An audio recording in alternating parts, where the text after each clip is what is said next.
Hello kids, हम लोग कक्षा 12वीं एनसीईआरटी जीव विज्ञान का आज 7वां चैप्टर शुरू कर रहे हैं, विकास यानी इवोल्यूशन।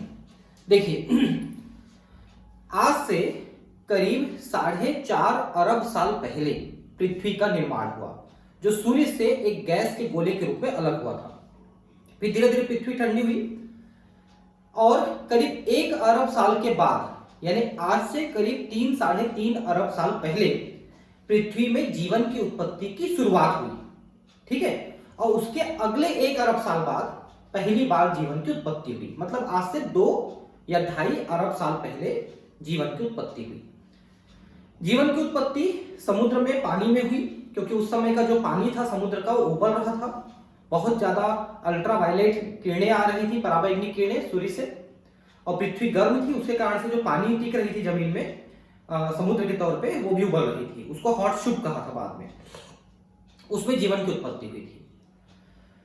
तो जीवन की उत्पत्ति शुरू में सरल जीवों के रूप में हुई, फिर वो सरल जीव धीरे धीरे जटिल जीवों में बदलते चले गए, और जटिल जीव भी अपने आप में और आगे परिवर्तन करते गए, और तरह तरह की जातियां पौधों की, जंतुओं की, सूक्ष्म जीवों की उत्पन्न होती चली गई। तो समय अंतराल में जैसे जैसे समय आगे बढ़ता गया, इन जंतुओं में, इन पादपों में क्रमिक विकास होता चला गया। और विकास का मतलब है उनके गुणों में परिवर्तन होना, जिससे नए नए प्रकार की जातियों की उत्पत्ति होना। यह विकास कहलाता है। जैसे आप हम ही लोगों को देखेंगे, अगर हम लोग आधुनिक मानव हैं, होमो सेपियंस सेपियंस, हम लोग हमेशा से ऐसे नहीं थे।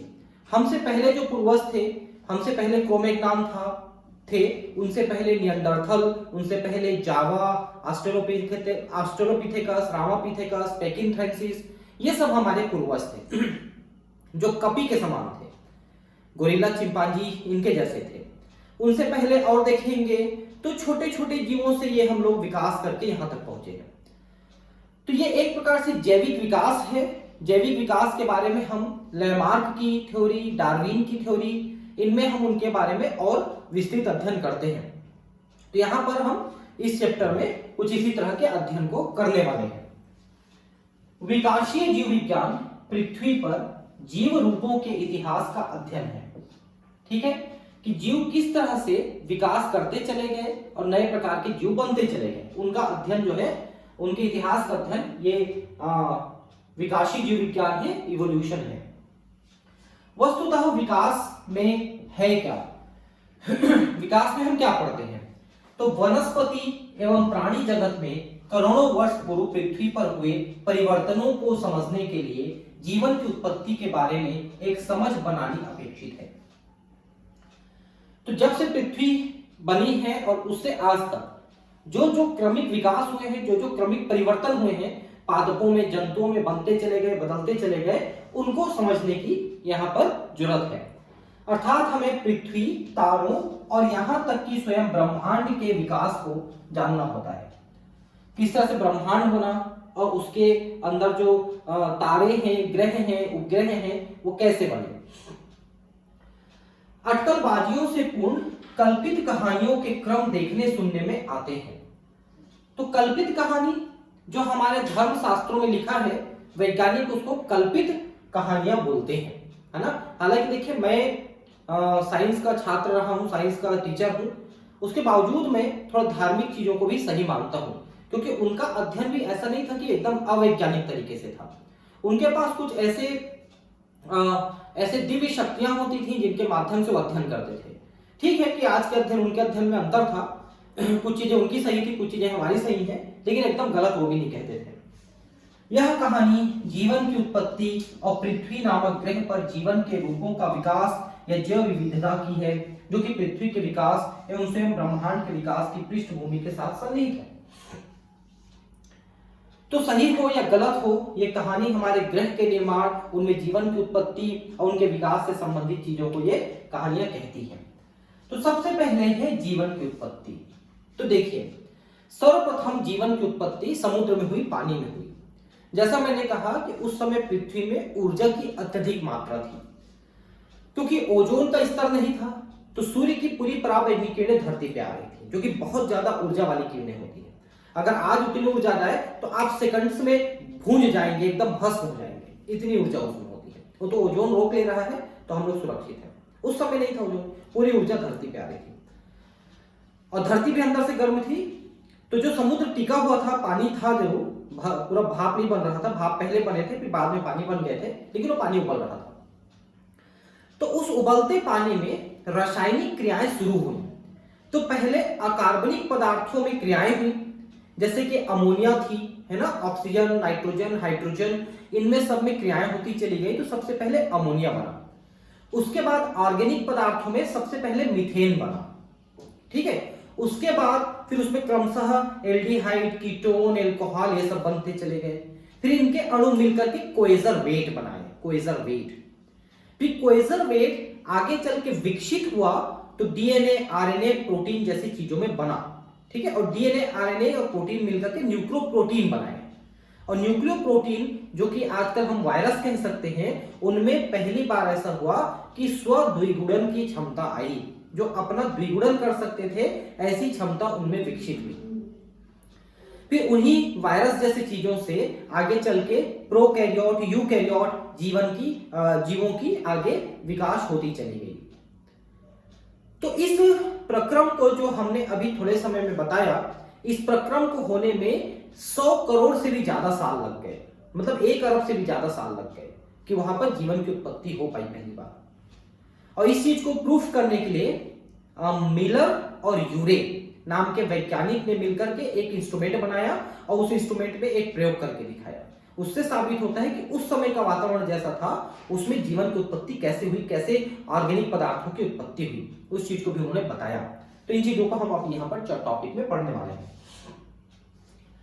जब हम साफ स्वच्छ अंधेरी रात में आसमान की ओर तारों को देखते हैं तो हम लोग एक तरह से बीते हुए समय की ओर देखते हैं। तो ऊपर जब तारे देखते हैं तो बीते हुए समय को देखते हैं का मतलब क्या है कि बीते हुए समय में सारी चीजें बनी है, तारे भी बने हैं, ग्रह भी बने हैं। कुछ ग्रह चमकते हुए भी दिखते हैं, है ना, और कुछ उपग्रह चमकते हुए दिखते हैं। जैसे कि चंद्रमा आपकी उपग्रह है, वो चमकती है क्योंकि सूर्य की किरणें वहां से टकरा के आती है, तो वो चमकती हुई दिखती है। तारकीय दूरियों को क्रम को प्रकाश वर्षों में मापा गया है। प्रकाश वर्ष क्या है? Light year.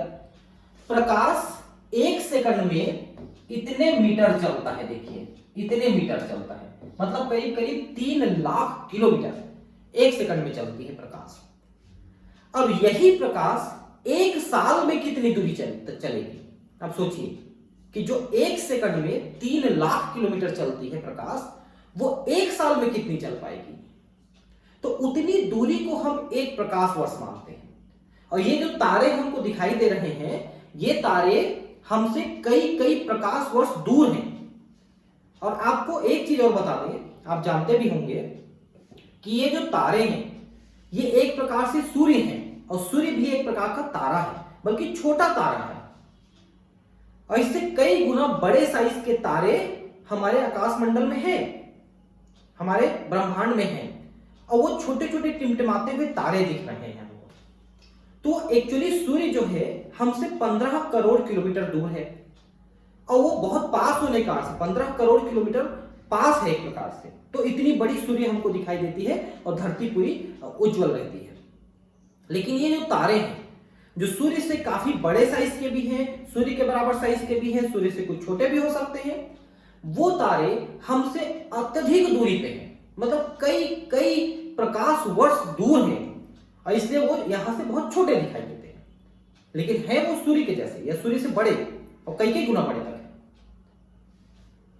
तो सोचिए कि कितने सारे सूर्य हैं, जितने तारे आपको दिखाई देते उतने सारे सूर्य हैं आकाश में। आप सोचिए कितने सारे हैं। आज हम जिस वस्तु को तारों के रूप में देखते हैं, उनकी प्रकाश यात्रा लाखों वर्ष पूर्व शुरू हुई थी। अब यहां पर क्या लिखा है कि उनकी दूरी यहां से लाखों प्रकाश वर्ष दूर है। मतलब आज प्रकाश यहां से चलनी शुरू करेगी और 1 लाख 2 लाख साल बाद वो प्रकाश जहां तक पहुंचेगी, वहां पर हम लोग हैं। उस सूर्य से, उस तारे से यहां तक की दूरी बता रहे हैं। ठीक है, ऐसा है। इसलिए वो हमको इतने छोटे दिखाई दे रहे हैं, इतने बड़े होने के बावजूद। वे हमसे करोड़ों अरब मील दूर है, करोड़ों अरब मील दूर है और हमारी आंखों तक पहुंच रहे हैं। मतलब वहां से निकले थे 1 लाख 2 लाख साल पहले, वो प्रकाश आज हमारी आंखों तक पहुंचे हैं, इसलिए आज हमको दिखाई दिए। हालांकि हम अपने आसपास की चीजों को जब देखते हैं तो वे हमें तुरंत दिख जाती हैं, क्योंकि वे वर्तमान काल की हैं। इसी तरह से जब हम सितारों को देखते हैं तो हम स्पष्ट रूप से भूतकाल में ताक झांक कर रहे होते हैं, क्योंकि भूतकाल में कभी निकला है वो प्रकाश और हम तक पहुंचा है। और वो तारे कब बने थे उनका तो कोई रिकॉर्ड ही नहीं है कि वो तारे कब बने थे, लेकिन वो हम तक पहुंचे हैं उनके प्रकाश। जीवन की उत्पत्ति को ब्रह्मांड के इतिहास में एक अनूठी घटना मानी गई है, क्योंकि जीवन की उत्पत्ति के लिए जो जो परिस्थितियां चाहिए वो पृथ्वी में धीरे धीरे बनती चली गई। एक चीज और समझ लीजिए कि उस समय की परिस्थिति में जीवन की उत्पत्ति संभव थी, आज की परिस्थिति में जीवन की उत्पत्ति संभव नहीं है। आज धरती पे उतनी ऊर्जा नहीं है कि वो जीवन की उत्पत्ति कर सके, उसके लिए बहुत अत्यधिक ऊर्जा की जरूरत पड़ती है, जो उस समय की धरती में था, क्योंकि परावैज्ञानिक के लिए धरती पे आ गई थी। आज जीवन की उत्पत्ति संभव नहीं है। ब्रह्मांड विशाल है, सही मायने में कहा जाए तो पृथ्वी ही अपने आप में ब्रह्मांड की एक कणिका मात्र है। ब्रह्मांड इतना बड़ा है कि मान लो उसको एक फुटबॉल के बराबर मानते हो ब्रह्मांड को, तो पृथ्वी की जो साइज है इस ब्रह्मांड में एक बहुत छोटे से छोटे कण के बराबर भी नहीं है, उससे भी कम। मतलब जैसे आप एक परमाणु के अंदर इलेक्ट्रॉन प्रोटॉन न्यूट्रॉन पढ़ते हो, वैसा उससे भी छोटी साइज है इसकी। ब्रह्मांड अत्यंत ही प्राचीन, लगभग 20,000 करोड़ वर्ष पुराना है, मतलब 200 बिलियन, मतलब 200 अरब। और पृथ्वी हमने कहा 4 अरब, समझ लीजिए पृथ्वी की आयु 4 अरब और ब्रह्मांड की आयु 200 अरब के बराबर है। ब्रह्मांड में आकाश गंगाओं के विशाल समूह समेकित है। आकाश गंगा क्या चीज है? जैसे हमारी एक आकाश गंगा है, हमारी आकाश गंगा में सूर्य है, ग्रह हैं, उपग्रह हैं, ये सब आकाश गंगा, ये हमारी आकाश गंगा जिसको मिल्की वे कहते हैं। ऐसे करोड़ों अरबों खरबों की संख्या में ये आकाश गंगाएं इस ब्रह्मांड में है, जिनकी गिनती करने का तो कोई जरिया ही नहीं है हमारे पास कि कितने होंगे। एग्जैक्ट गिनती तो हम कर ही नहीं सकते, क्योंकि ब्रह्मांड कितना बड़ा है यही हमको नहीं पता है कि कितना बड़ा है। आकाश गंगाओं में सितारों और गैसों के बादल और धूल समाहित रहते हैं। आकाश गंगाओं में ये सब चीजें होती हैं। ब्रह्मांड के आकार को ध्यान में रखते हुए पृथ्वी केवल एक बिंदु या कणिका मात्र है। ब्रह्मांड की उत्पत्ति के बारे में हमें बिग बैंग नामक महाविस्फोट का सिद्धांत कुछ बताने का प्रयास करता है। कोई जरूरी नहीं कि बिग बैंग सही है। बिग बैंग क्या कहता है कि ब्रह्मांड पहले कण के रूप में था, उसमें विस्फोट हुआ और इसके कण जो है ग्रह, उपग्रह और ये सूर्य इस टाइप के तारे के रूप में अलग होते चले गए और दूर चलते गए और दूर जा रहे हैं, अभी भी फैल रहा है ब्रह्मांड, ऐसा कहना है। अब किस आधार पे कहे ये लोग, बड़ी मुश्किल है। यह एक अनूठी कल्पना से परे महाविस्फोट का भौतिक रूप है। इसके फलस्वरूप ब्रह्मांड का विस्तार हुआ और तापमान में कमी आई। ठीक है, ब्रह्मांड फैलती चली गई तो विस्फोट से जो ऊर्जा निकली थी वो थोड़ी सी कम होनी शुरू हुई। कुछ समय बाद हाइड्रोजन एवं हीलियम गैसें बनी। ये गैसें गुरुत्वाकर्षण के कारण संघनीभूत हुई और वर्तमान ब्रह्मांड की आकाश गंगाओं का गठन हुआ।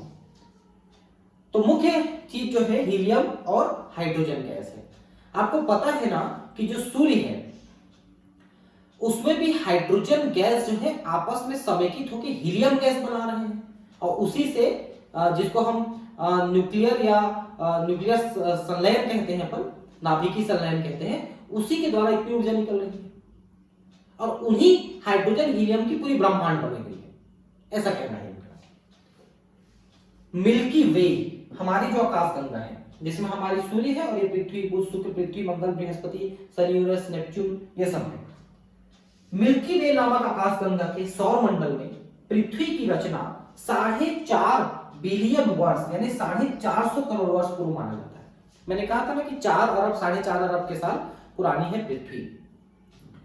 प्रारंभिक अवस्था में पृथ्वी में वायुमंडल नहीं था। क्यों नहीं था? क्योंकि पूरी पृथ्वी ही गैस की गोला थी। फिर वो गैस की गोला ठंडी हुई तो ठंडी हुई तो कुछ चीजें लिक्विड बन के सेंटर में चली गई, कुछ ठोस होकर ऊपर में आ गई, और जो गैस रह गई अब वो वायुमंडल बनाएगी, जो अभी भी गैस रह गई, जैसे नाइट्रोजन है, हाइड्रोजन है, ऑक्सीजन है, CO2 है, ये गैस रूप में रह गए तो वही वायुमंडल बनाए बाद में। जल वाष्प, मीथेन, कार्बन डाइऑक्साइड, अमोनिया आदि धरातल को ढकने वाले गलित पदार्थों से निर्मुक्त हुई। तो ये ऐसी चीजें हैं जो पृथ्वी के उस लिक्विड से, उस गैस के गोले से अलग हुई। सूर्य से आने वाली पराबैंगनी किरणों ने पानी को हाइड्रोजन व ऑक्सीजन में विखंडित कर दिया तथा हल्की हाइड्रोजन मुक्त हो गई। शुरू में क्या हुआ कि शुरू में H2O था, देखिए H2O शुरू में था, उस H2O को पराबैंगनी किरणें ने H2 और O2 में पहले तोड़ दिया, शुरू में तोड़ दिया उसको, और हाइड्रोजन हवा में निकल गया, और जो ऑक्सीजन थी वो अमोनिया और मीथेन के साथ मिलकर के फिर से पानी, कार्बन डाइऑक्साइड और अन्य गैसों आदि की रचना की।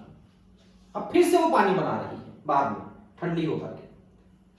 पृथ्वी के चारों ओर ओजोन परत का गठन हुआ। देखिए एक चीज आप समझ लीजिए कि वास्तव में शुरू में ना हाइड्रोजन ऑक्सीजन जो उपलब्ध हुई, शुरू में पहले तो पानी थी, तोड़ के हाइड्रोजन ऑक्सीजन बनाई, फिर वो हाइड्रोजन ऑक्सीजन आपस में जुड़ के फिर पानी बने, और पानी कारण से फिर से हाइड्रोजन ऑक्सीजन लगभग वायुमंडल से खत्म हो गई शुरू में। अब ये पानी जो है समुद्र के रूप में धरती पे आई, और बाद में, बहुत बाद में जब जीवन की उत्पत्ति हुई तो जब नीले हरे शैवाल बने, ब्लू ग्रीन एल्गी, तब उन्होंने प्रकाश संश्लेषण से ऑक्सीजन को फिर से मुक्त करना शुरू किया। तब वो ऑक्सीजन हवा में आया, और उस ऑक्सीजन से फिर ओजोन का निर्माण हुआ, और ओजोन के निर्माण होने से फिर पराबैंगनी किरणें रुकनी शुरू हुई रास्ते में, ऊपर में आकाश में, तो फिर पृथ्वी का वातावरण ठंडा हुआ। तब ये ब्लू ग्रीन एल्गी से आगे फिर प्रोकैरियोटिक कोशिकाओं में से आगे यूकैरियोटिक कोशिकाओं का विकास शुरू हुआ। ऐसा है एक्चुअली। पृथ्वी के चारों ओर ओजोन परत का गठन हुआ।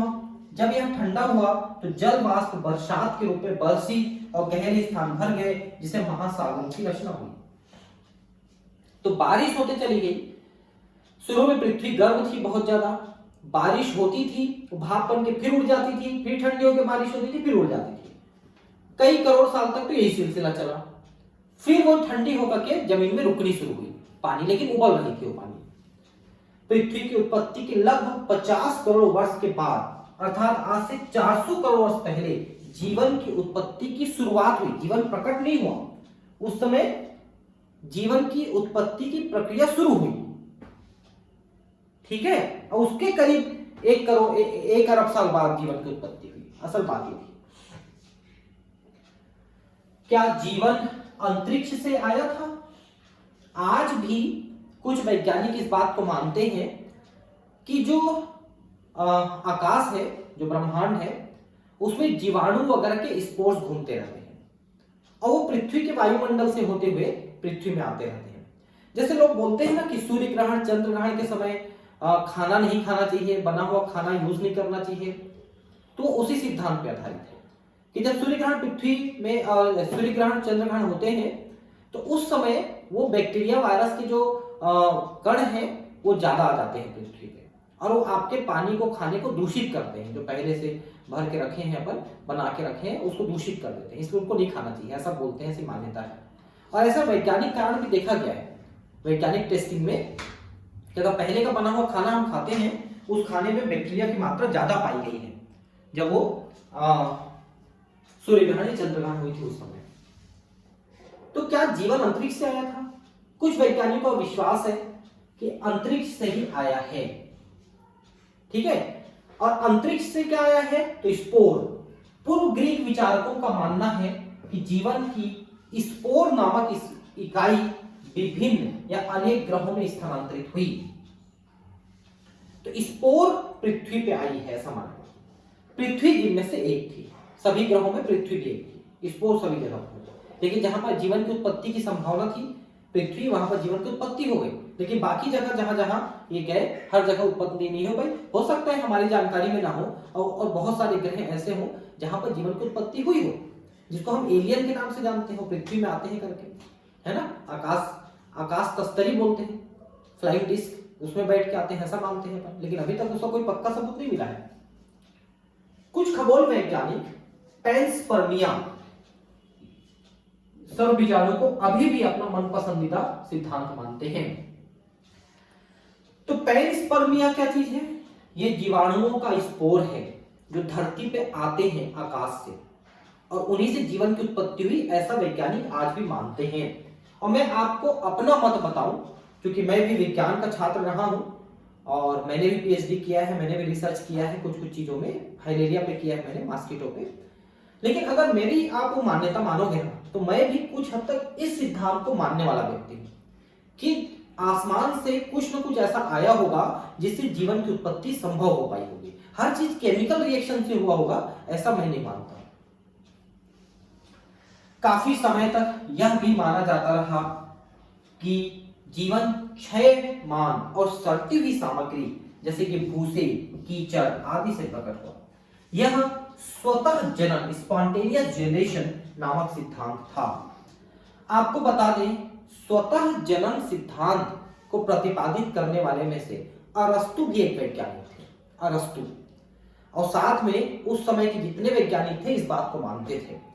जैसे कि पसीने से भीगे हुए शर्ट को अगर गेहूं के साथ रख दोगे तो 21वें दिन चूहा पैदा हो जाएगा, कीचड़ से मेढक पैदा हो जाता है, नील नदी में नारियल टूट के गिरता है पेड़ से तो बतख बन जाता है। इस टाइप के सिद्धांत को स्वतः जननवाद कहा जाता है। सुन के आपको हंसी आ रही होगी, लेकिन मुझे हंसी नहीं आती। भाई मैं ये सोचता हूं कि क्या अरस्तु जैसा महान वैज्ञानिक इतना मूर्ख व्यक्ति था जो ऐसी बातें कह रहा है? क्या उन्होंने कुछ ऐसा चीज नहीं देखा होगा जिसके आधार पर ऐसा कह रहे हैं, जिसको शायद हम लोग नहीं समझ पा रहे हैं आज के डेट में कि उन्होंने ये देखा होगा, ऐसा हमको नहीं समझ में आ रहा होगा? ऐसा भी तो हो सकता है। कोई जरूरी नहीं कि हम जो सोच रहे हैं वही सही हो, है ना। हो सकता है इन्होंने कुछ देखा हो। लुईस पास्चर ने सावधानी पूर्वक प्रयोगों को करते हुए यह प्रदर्शित किया कि जीवन पहले से ही विद्यमान जीवन से ही निकल कर आता है। ठीक है, तो इन्होंने क्या किया देखिए, इन्होंने एक एक्सपेरिमेंट किया। इन्होंने एक फ्लास्क लिया, देखिए क्या किया, ये देखिए यहां पर लिखा भी है, प्रदर्शित किया कि पहले से जीवाणु रहित किए गए फ्लास्क में मृत ईस्ट से जीव नहीं पैदा होते हैं, जबकि दूसरे खुले फ्लास्क में मृत ईस्ट को रखने से कुछ समय बाद नए जीव आ जाते हैं। इन्होंने एक्चुअली कई एक्सपेरिमेंट किया था, ईस्ट पे भी किया था, चिकन पे भी किया था, सूप पे भी किया था। इन्होंने फ्लास्क लिया, उसमें ईस्ट को उबाल करके रख दिया, बंद करके रख दिया। तो उसमें चूंकि ये सब नहीं जा पाए, आपके मक्खी वगैरह या कोई बैक्टीरिया वगैरह, तो खराब नहीं हुआ जल्दी से, उसमें कीड़े वगैरह नहीं लग पाए। लेकिन खुला रख दिया फ्लास्क तो वो जल्दी से उसमें कीड़े हो गए और मक्खी वगैरह डेवलप कर गए। तो पहले से जो मक्खी थे वो गए, कीड़े गए, उनसे उनमें नए कीड़े पैदा हुए। ऐसा नहीं था कि वो अपने आप पैदा हो गए, स्वतः जनन नहीं हुआ। ऐसा करके लुईस पास्चर ने इस सिद्धांत का प्रतिपादन किया था, मतलब स्वतः जननवाद को इन्होंने डिस्कार्ड किया था। तो इस प्रकार से स्वतः जनन सिद्धांत को एक बार सदा के लिए खारिज कर दिया गया कि जीवन अपने आप उत्पन्न नहीं होती है, बल्कि पहले से जो जीवन है उसी से नया जीवन पैदा होता है। हालांकि इन सब बातों से हमें उत्तर नहीं मिलता कि पृथ्वी पर जीवन सबसे पहले कब आया। ठीक है, लुईस पास्चर के एक्सपेरिमेंट से हमको यह क्लियर नहीं होता कि जीवन पहली बार पृथ्वी पे कैसे आया, ये हमको नहीं पता चलता। रूस के ओपेरिन तथा इंग्लैंड के हेल्डाने नामक वैज्ञानिकों ने यह प्रस्तावित किया कि जीवन का पहला स्वरूप पूर्व विद्यमान जीवन रहित कार्बनिक अणु, उदाहरण आरएनए, प्रोटीन इत्यादि से आया हुआ हो सकता है, और जीवन की वह रचना उस रासायनिक विकास के बाद घटित हुई थी जिससे अकार्बनिक संगठनों से विविध कार्बनिक अणुओं का निर्माण हुआ। गठन हो सका। तो इन्होंने, ओपेरिन ने एक किताब लिखी थी ओरिजिन ऑफ लाइफ के नाम से, जिसमें उन्होंने ये बताया कि जीवन की उत्पत्ति आरएनए, प्रोटीन जैसे कार्बनिक पदार्थों से हुई और इन कार्बनिक पदार्थों की उत्पत्ति अकार्बनिक पदार्थों से हुई। ऐसा करके इन्होंने इस सिद्धांत को दिया था। ठीक है, उस समय पृथ्वी की अवस्था उच्च ताप युक्त, ज्वालामुखी, तूफान वाली तथा वायुमंडल में मीथेन, अमोनिया आदि की कमी वाली थी। उस समय ये सब चीजें थी, लेकिन ये मीथेन, अमोनिया कम थे। एक अमेरिकी वैज्ञानिक मिलर ने 1953 में अपनी प्रयोगशाला में इसी पैमाने की स्थितियां पैदा की। चित्र अब देखते हैं क्या है चित्र, ये चित्र है। तो इसमें मिलर और इनके एक साथी थे यूरे, दोनों ने मिलकर प्रयोग किया था। इस प्रयोग में इन्होंने पृथ्वी की उन प्रारंभिक दशाओं को उत्पन्न करने की कोशिश की थी। क्या था प्रारंभिक दशा?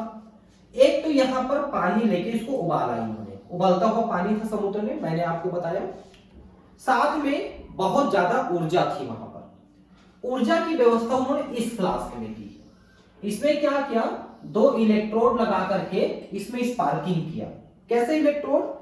आपने कभी वेल्डर शॉप में जाकर के वेल्डिंग करते हुए देखे होंगे, ऐसे टच करते तो चिर करके स्पार्किंग करता है और बहुत ऊर्जा निकलती है। तो वही यहां पर किया इन्होंने, और इसमें इन्होंने पानी को भाप बना के लिए, उबलता है पानी से भाप, और मीथेन, अमोनिया और हाइड्रोजन को भी इन्होंने इसमें चेंबर में लिया।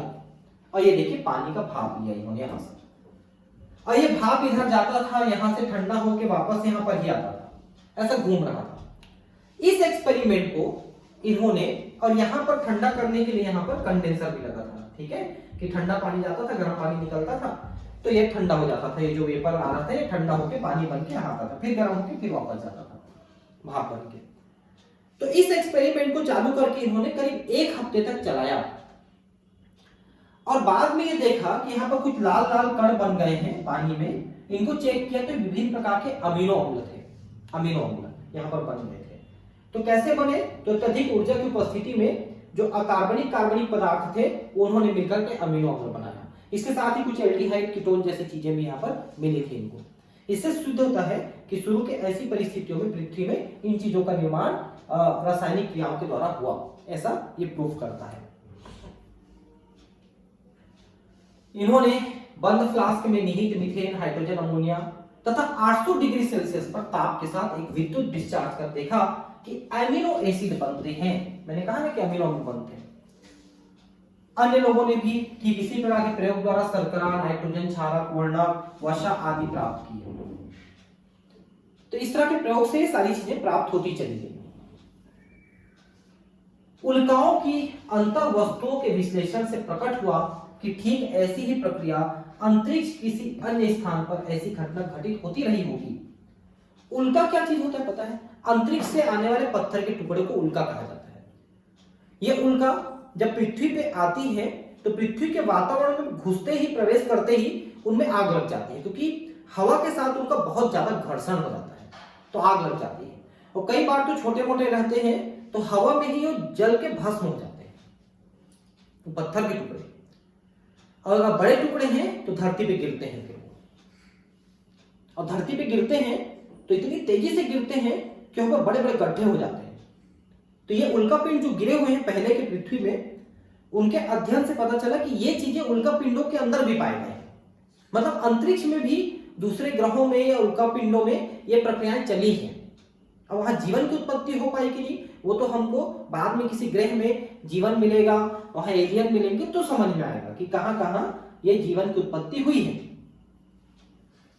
सीमित साक्ष्यों के आधार पर निराधार कल्पना वाली कहानियों के पहले भाग अर्थात रासायनिक विकास को भी थोड़ी बहुत मात्रा के रूप में स्वीकृत किया जा सकता है। तो अभी तक जो कहानियां हमने सुनी पढ़ी, उनके कुछ भाग को हम स्वीकार करना शुरू कर रहे हैं, रासायनिक विकास वाले कहानियों को। जैसे कि ओपेरिन ने कहा और मिलर यूरे ने अपने एक्सपेरिमेंट में कहा, ये कहानियां ही तो हैं, हमने देखा कहां है कि ये हुआ है, ये तो अंदाज है बस कि ऐसा हुआ करके कहानी के रूप में बता रहे हैं लोग, ऐसा है। हमें यह आभास ही नहीं है कि जीवन का स्वतः प्रतिकृति क्षम चपाचपई कैप्सूल कब पैदा हुआ। मतलब ऐसी पहली संरचना जिसमें उपापचय, श्वसन, इस टाइप की प्रक्रिया, और जो अपना द्विगुणन कर सके, अपनी कॉपी तैयार कर सके, स्वतः प्रतिकृति क्षम का मतलब जो अपनी कॉपी तैयार कर सके, डिवीजन कर सके, ऐसी चीजों का निर्माण एग्जैक्टली कब हुआ यह बताना मुश्किल है। जीवन का प्रथम अकोशिकीय रूप ये देखिए 3 अरब साल पहले पैदा हुआ। मैंने कहा ना कि 1 अरब साल तक तो कुछ चीज हो ही नहीं पाया था, जीवन की उत्पत्ति शुरू हुई थी बस, और 3 अरब साल पहले जीवन की पहली झलक हमको दिखाई दी। ये भीमकाय अणु आरएनए, प्रोटीन, पॉलीसेकेराइड के रहे होंगे। तो शुरू में ये वायरस जैसी चीजें यहां पर बनी होंगी जिनको भीमकाय अणु कह रहे हैं। अणु छोटे साइज के होते हैं, लेकिन ये चूंकि बड़े साइज के हो गए हैं तो भीमकाय, भीमकाय का मतलब इतना नहीं कि बहुत बड़ा साइज, अणु जो है अपने साइज से बड़े साइज के। ये कैप्सूल, कैप्सूल क्यों कहा? क्योंकि इसमें प्रोटीन का आवरण था और उसके अंदर आरएनए था और उस आवरण में पॉलीसेकेराइड भी था, तो कैप्सूल। अपने अणुओं का जनन भी करते रहे होंगे, मतलब अपनी कॉपी तैयार करते रहे होंगे। सर्वप्रथम कोशिकीय प्रकार का जीवन का रूप 200 करोड़ वर्ष पहले प्रकट नहीं हुआ होगा। मैंने यह भी आपको कहा था कि 3 अरब साल पहले जीवन की उत्पत्ति की शुरुआत हुई और उसके 1 अरब साल बाद सही ढंग से कोशिका या जीवन की उत्पत्ति हो पाई, यानी 2 अरब साल पहले। देखिए 200 वर्ष करोड़ पहले भी नहीं हो पाया रहा होगा। कदाचित ये एक कोशिकीय रहे होंगे। सभी रूप उस समय जलीय वातावरण में ही रहे होंगे। अजीवात जनन अर्थात जीवन की अजीवों से उत्पत्ति के सिद्धांत की स्वीकृति को आज बहुत बहुमत मिला है। तो पहले की चीजें अजीवित थी, अकार्बनिक कार्बनिक चीजें थी, बाद में उन्हीं से जीवन की उत्पत्ति हुई। यह बात मिलर, यूरे, ओपेरिन के कंसेप्ट से समझ में आया हमको और आज इसको बहुत लोग स्वीकार करते हैं।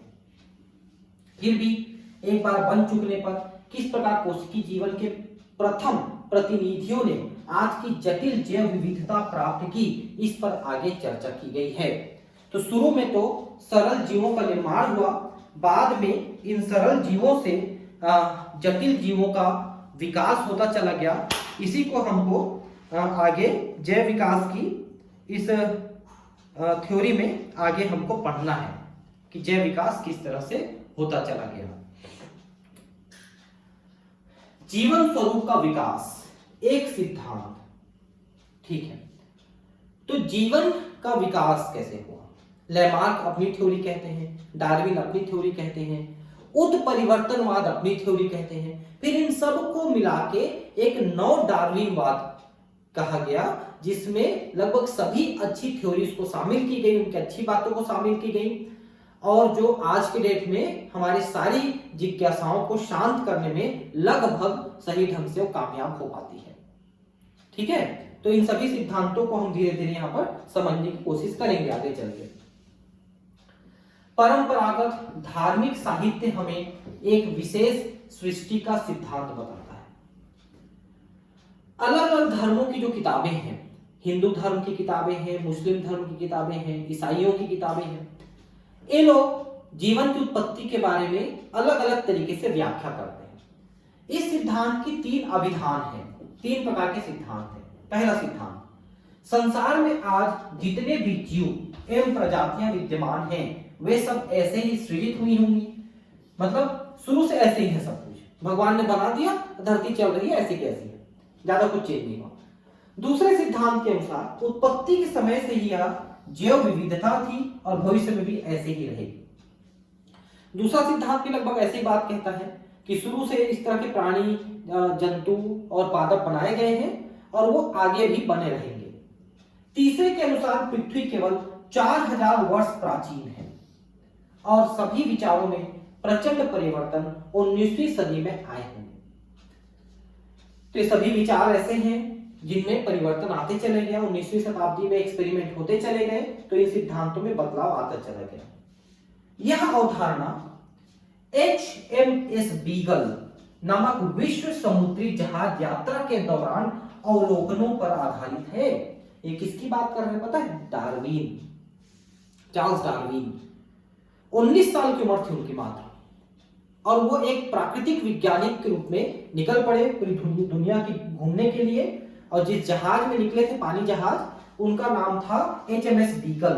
इस समुद्री जहाज में ये यात्रा करने निकले और ये गैलापेगोस नाम के द्वीप समूह में पहुंचे थे। गैलापेगोस 21 द्वीपों का एक समूह था वो, जहां पर फिंच नाम की पक्षी थे, उन पे इन्होंने अपना अध्ययन किया था, फिंच पक्षियों पे।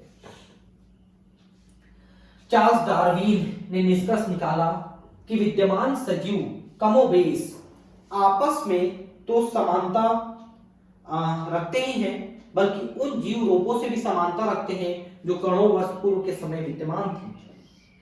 तो आज जितने भी जीव जंतु हैं वो बेसिकली आपस में एक जैसे हैं। उनकी कोशिकाएं, उनकी क्रियाविधि, उनकी कोशिकीय क्रियाएं सब एक जैसी हैं, बेसिकली समान है। और पहले जो जीव थे उनके भी समान है, मुख्य रूप से समानता है। ठीक है। अब बहुत सारे जीव रूप जीवित विद्यमान नहीं है, क्योंकि समय में वो विलुप्त होते चले गए, नए प्रकार के जीव बनते चले गए, पुराने प्रकार के जीव नष्ट होते चले गए, तो वो अब नहीं है। जैसे डायनासोर अब नहीं है ना? डायनासोर के बारे में आप सब सुने हैं, और डायनासोर पहले था, मीसोजोइक एरा में था, और अब वो डायनासोर नहीं है धरती पे। ठीक है, पहले थे, विलुप्त हो गए, लेकिन उसके जगह नई प्रकार के जीव जंतु आ गए।